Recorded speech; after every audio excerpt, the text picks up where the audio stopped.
అడుక్కు 20,000 రూపాయల పైన స్క్వేర్ ఫీటు, 20,000 రూపాయల పైన. అదే హైదరాబాద్లోనూ, బెంగళూరులోనూ, చెన్నైలోనూ 5 స్టార్ సదుపాయాలతో ఉన్న రెసిడెన్షియల్ కాంప్లెక్స్ అపార్ట్మెంట్ కట్టాలన్నా 4,500 రూపాయలు, మహా అయితే 5,000 కట్టడానికి అయ్యే ఖర్చు. ఈడ అమరావతిలో ఇసుక ఫ్రీ రాయితీలో 20,000 రూపాయలు కాస్ట్ ఆఫ్ కన్స్ట్రక్షన్. అంటే లూటీ అన్నది ఏ స్థాయిలో జరుగుతుందని చెప్పడానికి ఇవన్నీ కూడా ఎగ్జాంపుల్స్. ఇవి కాకేమంటున్నాడు ఇప్పుడు కొత్తగా పీపీపీ పేరుతో దోచేయడం అంట. ఏందంట, హాస్పిటల్ అంట పీపీపీ అంట, త్రాగునీరంట పీపీపీ అంట, ఆర్టీసీ అంట పీపీపీ అంట, చెత్త ఎత్తడం కూడా ఇక మీదట ప్రైవేట్ వాళ్ళకే అంట. అంటే ఇంక అన్ని ప్రైవేట్ వాళ్ళకంట. అంటే లంచాలు తీసుకోవడము, అన్నీ అమ్మేసేయడము. చంద్రబాబు నాయుడు గారి పాలనలో సంపద సృష్టి అంటే దాని అర్థం గవర్నమెంట్ ఆస్తులన్నీ శనికాయలకు బెల్లాలకు అమ్మడము. రైతుల గురించి కనీసం పట్టించుకునే నాతులు లేడు. ఈరోజు రాష్ట్రంలో కరువు వచ్చింది, 53% వర్షం లోటు కనిపిస్తూ ఉంది. ఎక్కడ చూసినా అదే కనిపిస్తూ ఉంది. ఉత్తరాంధ్ర చూసినా అంతే, సెంట్రల్ ఆంధ్ర చూసినా అంతే, రాయలసీమ చూసినా అంతే, ఎక్కడ చూసినా కూడా ఇదే కనిపిస్తూ ఉంది. ఏ రైతులకు గిట్టుబాటు ధర రాని పరిస్థితి. కనీసం ఈ మాదిరిగా లోటు వర్షపాతం నమోదవుతూ ఉన్నా కూడా ఎక్కడా కూడా ఆల్టర్నేట్ విత్తనాలు ఇచ్చిన పరిస్థితి లేదు. ఉచిత పంటల బీమా ఈయన దగ్గరుండి తీసేసినాడు. ఇన్పుట్ సబ్సిడీ సమయానికే ఇచ్చే ఇన్పుట్ సబ్సిడీ మన ప్రభుత్వ హయాంలోనే సీజన్ ముగిసేలోగానే ఇచ్చే ఇన్పుట్ సబ్సిడీ తీసేసినాడు. ఆర్బీకేలు నిర్వీర్యం, ఈ క్రాప్ నిర్వీర్యం, రైతులకు 0 వడ్డీ పథకం 0. చివరికి ఏ స్థాయిలో వీళ్ళకు ప్లానింగ్ అనేది లేకుండా చేస్తూ ఉన్నారనంటే, శ్రీశైలంలో ఎఫ్ఆర్ఎల్ ఫుల్ రిజర్వాయర్ లెవెల్ 878 అడుగుల పైన ఉంటేనే నువ్వు పోతిరెడ్డిపాడు ద్వారా రాయలసీమకు నీళ్ళు ఇవ్వగలుగుతావు, ఫుల్ డిశ్చార్జ్ డ్రా చేయగలుగుతాం 44,000 క్యూసెక్స్. 878 అడుగులు శ్రీశైలంలో ఉంది, కానీ రాయలసీమకు నీళ్ళు ఇవ్వడంలా. పక్కన తెలంగాణ పవర్ హౌస్లో నుంచి power generation, Andhra power generation. Telangana వాళ్ళు 800 అడుగుల్లో నుంచి పంపు కూడా చేస్తున్నారు నీళ్ళు, భీమా, నెట్టంపాడు, కోయిల్ సాగర్. రాయలసీమకు మాత్రం నీళ్ళు ఇవ్వడంలా. 878 అడుగుల నుంచి వీళ్ళు లెఫ్ట్ రైట్ సెంటర్ కిందికి నీళ్ళు కొడతా ఉంటే, ఆ నీళ్లు 878 అడుగుల నుంచి కిందికి వచ్చేస్తే ఆ తర్వాత నువ్వు ఎలాగో నువ్వు రాయలసీమకు నీళ్ళు ఇవ్వలేవు, ఇవ్వాలనుకున్నా ఇవ్వలేవు. ఎందుకంటే ఆ లెవెల్ ఉంటేనే నీళ్ళు ఇవ్వగలుగుతాం. రాయలసీమ లిఫ్ట్కేమో ఈయన వ్యతిరేకం. అసలు ప్లానింగ్ అనేది లేదు. రైతులు అనేది ఏమవుతున్నారు అనేది చీకు చింత లేదు. కేసీ కెనాల్, తెలుగు గంగ మొత్తం వేసుకున్న పంటలంతా కూడా నష్టపోతున్నారు. నీళ్ళు లేని పరిస్థితులు కనపడతా ఉన్నా కూడా పట్టించుకునే నాతులు లేడు. ఫస్ట్ అంతా ఏమన్నాడు, ఈయనంతకి ఈయనే పంటలు ఏమని చెప్పినాడు. ఇదే కృష్ణా జిల్లాలో కూడా అన్ని చోట్ల రైతులందరూ 40% పెట్టుబడి పెట్టి నారుమడులు వేసి ఫర్టిలైజర్ చల్లి 40% పెట్టుబడి పెట్టిన తర్వాత ఇప్పుడేమంటాడు, ఇప్పుడు ఉచిత పంటల బీమా లేదు, మరోవైపు ఏమో నేను నీళ్ళు ఇవ్వను అంటాడు. రైతులకి ఏమైనా చేస్తున్నావా అంటే ఏమి చేయడు. రాష్ట్రంలో ఇది పరిస్థితి. ఎక్కడా కూడా పిల్లలు సంతోషంగా లేరు. ఫీజు రీయింబర్స్మెంట్, వసతి దీవెన అయితే ఇవ్వక, మామూలుగా వసతి దీవెన ప్రతి ఏప్రిల్లో ఇస్తారు. ఏప్రిల్ 2024, ఏప్రిల్ 2025, ఏప్రిల్ 2026 1,100 కోట్లు ప్రతి సంవత్సరం ఇస్తాం. 3,000 మన హయాంలో క్రమం తప్పకుండా ఇచ్చేవాళ్ళం. ఇప్పుడు 3 సంవత్సరాలు అయిపోయింది. ఏప్రిల్ 2024, ఏప్రిల్ 2025, ఏప్రిల్ 2026 3,300 కోట్లు రూపాయల పిల్లలకు వసతి దీవెన కింద.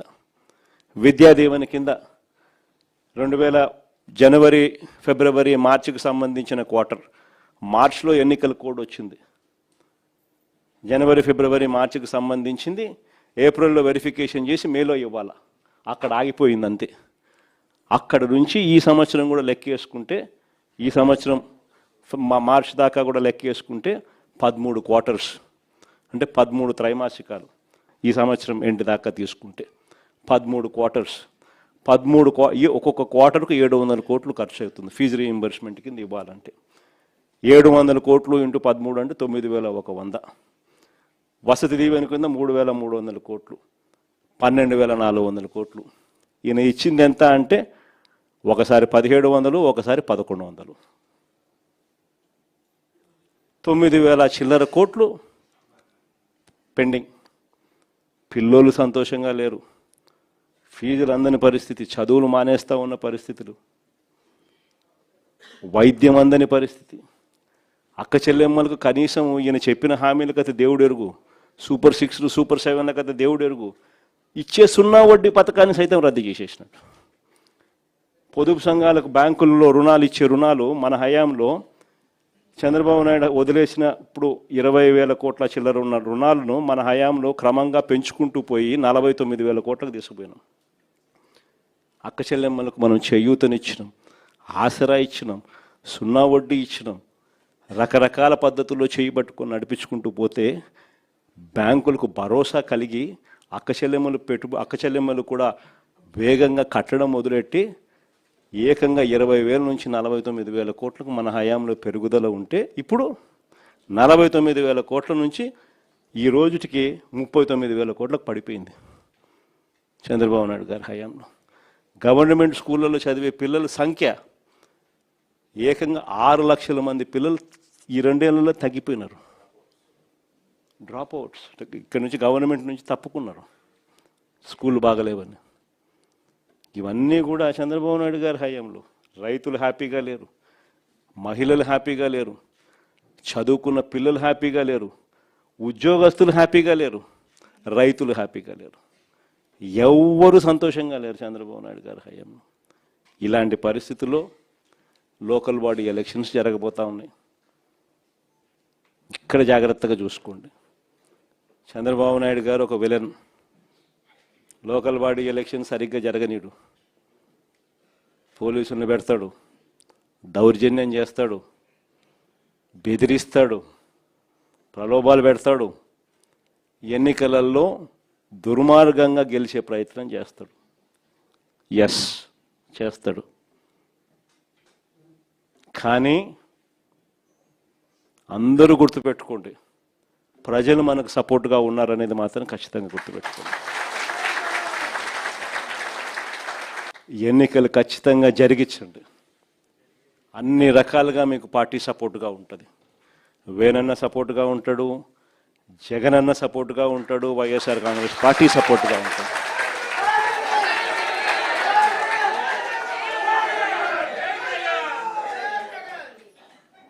గెలుపు ఓటమిలు వాళ్ళు ఏ రకంగా మేనేజ్ చేసినా, ఏ రకంగా ఒత్తిడి తీసుకొచ్చినా, ఏ రకంగా పోలీసులను పెట్టుకొని ఏం చేసినా కూడా యుద్ధం మాత్రం జరగాలి.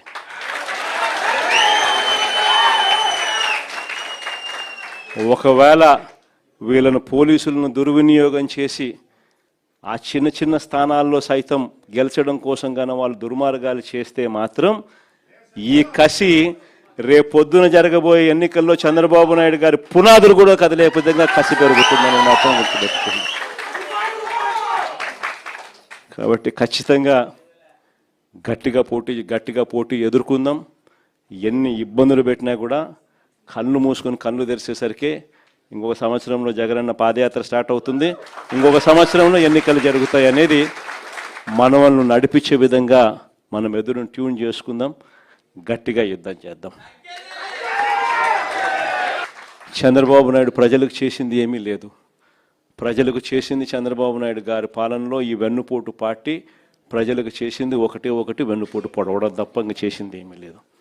కాబట్టి ఖచ్చితంగా గెలుస్తాము.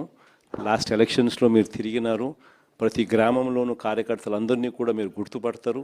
ప్రతి గ్రామంలోనూ ఆ కార్యకర్తలకు అందరికీ తోడుగా ఉండే కార్యక్రమాలు దగ్గరుండి చేయమని చెప్పి కూడా నేనే వేనన్న కూడా చెప్పిన. వేనన్న మంచి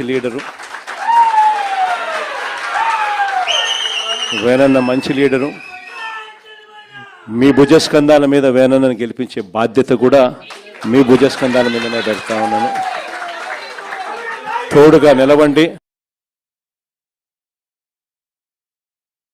ఇంతకుముందు చరిత్ర ఎప్పుడూ చూడని విధంగా బడ్జెట్ ప్రవేశపెట్టేటప్పుడే ఏ నెలలో ఏ పథకం వస్తుంది అని చెప్పి, బడ్జెట్ అప్పుడే ఆ నెలలో ఏ పథకం వస్తుంది అని చెప్పి క్రమం తప్పకుండా బటన్ నొక్కిన పరిపాలన ఎక్కడైనా సాగింది అని అంటే అది వైఎస్ఆర్సీపీ ప్రభుత్వంలో మాత్రమే జరిగింది.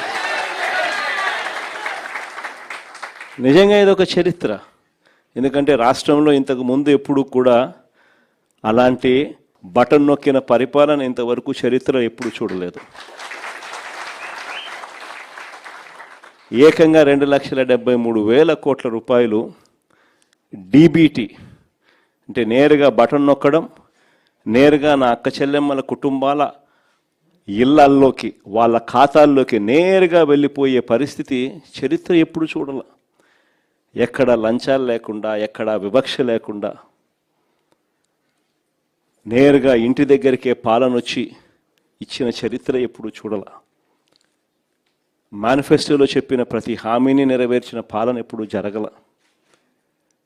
విద్య, వైద్యం, వ్యవసాయం, మహిళా సాధికారత, సుపరిపాలన, లా అండ్ ఆర్డర్లో కూడా దిశ లాంటి చట్టాలు, ప్రతి గ్రామంలోనూ ఒక మహిళా కానిస్టేబుల్ ప్రతి సచివాలయంలో ఉండడం, ఇవన్నీ కూడా చరిత్ర చూడని విషయాలు.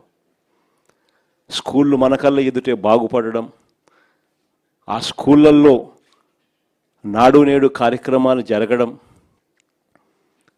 ఇంగ్లీష్ మీడియం గవర్నమెంట్ స్కూళ్ళలోకి రావడం, 3వ తరగతి నుంచే టోఫుల్ ఒక పీరియడ్గా పిల్లలకు ఇంగ్లీష్లో తర్ఫీదిస్తూ చేర్చడం, 6వ తరగతి నుంచి క్లాస్ రూమ్లన్నీ డిజిటలైజ్ కావడం, ప్రతి టెక్స్ట్ బుక్ ఒక పేజ్ తెలుగు ఉంటే మరో page English, bilingual text books రావడం,